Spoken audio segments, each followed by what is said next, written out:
The Farallon Islands are about 30 miles west, almost due west of San Francisco's Golden Gate. They're a national wildlife refuge of global importance.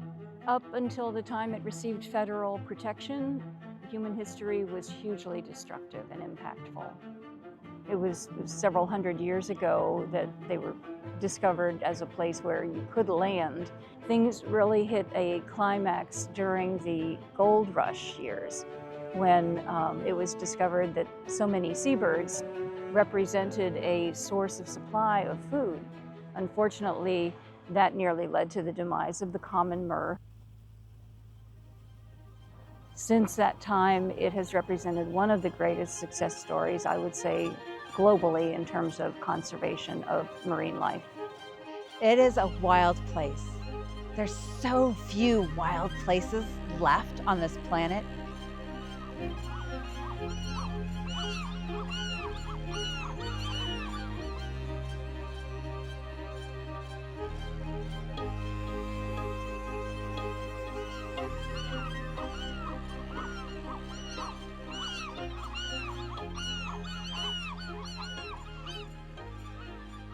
My name is Amanda Spears, and I am a Farallon program biologist for Point Blue Conservation Science. We have a cooperative agreement with U.S. Fish and Wildlife to be out here, out on the Farallon Islands National Wildlife Refuge.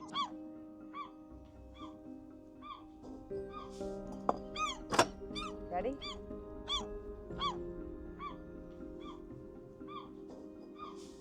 And then we'll open up the windows, okay?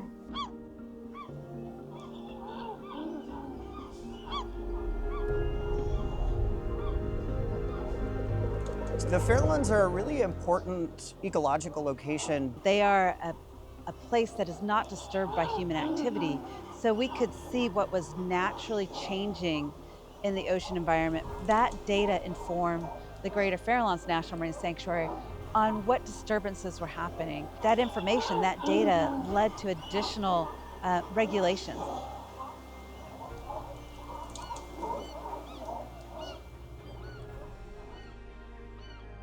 Managers, government agencies can only make good decisions based on science.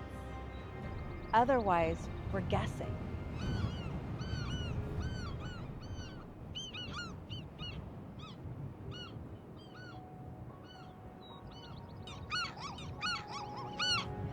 This is a Cassin's auklet chick, maybe 25 to 30 days old.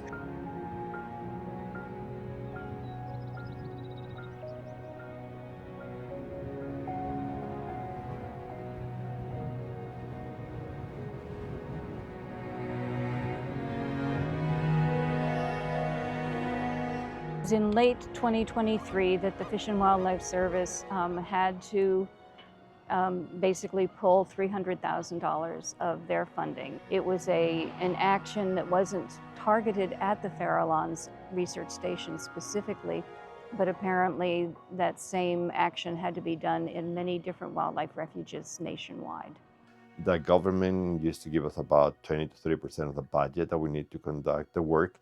And it was really seed money that showed that the work that we do there is valuable enough that others should contribute and help us match those dollars. The fact that researchers are going to be leaving the islands for the first time in over 60 years means that we're going to be faced with a complete mystery as to what the actual effects will be. Valid research requires continuity of data, and that is something that we are very much afraid of losing. It did kind of hit me right in the heart because of the length of history of data collection out there. It's one of the longest continuing data collections, I think, anywhere in the world. Yes, the Farallones got cut first, but just in the past few months, there have been so many other cuts to science, and not only to environmental science, but health science, biomedical science, just any sort of fields where you're trying to ask questions to help better our knowledge and understand the world and our society. I was out there for a project that lasted 2 weeks. And when they made the radio call that it was time to leave, it's time to get on the boat, as I was walking from the houses out there towards the landing, I just kind of started tearing up, and I was crying the entire walk to the boat because the islands had had such a special impact on me. I think we have to be hopeful because the Farallones are such an important place, and the work that we're doing is so important. And I think we can't really afford to lose that. It's magic. It's astounding. It's forbidding. Our federal government has an obligation. It's our planet. It's the only planet we have, and it's incumbent on us to make the changes we want to see happen.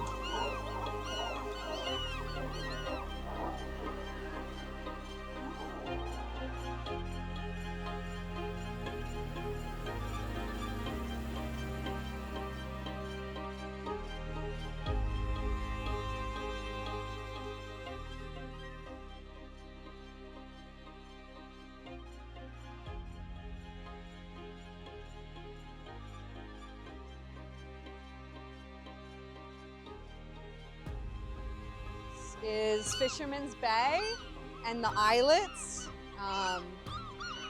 Gives it its name, the Devil's Teeth. Very dramatic rocky outcroppings all along the island here. So makes it very dramatic and ominous to a lot of people. So, and of course the white sharks.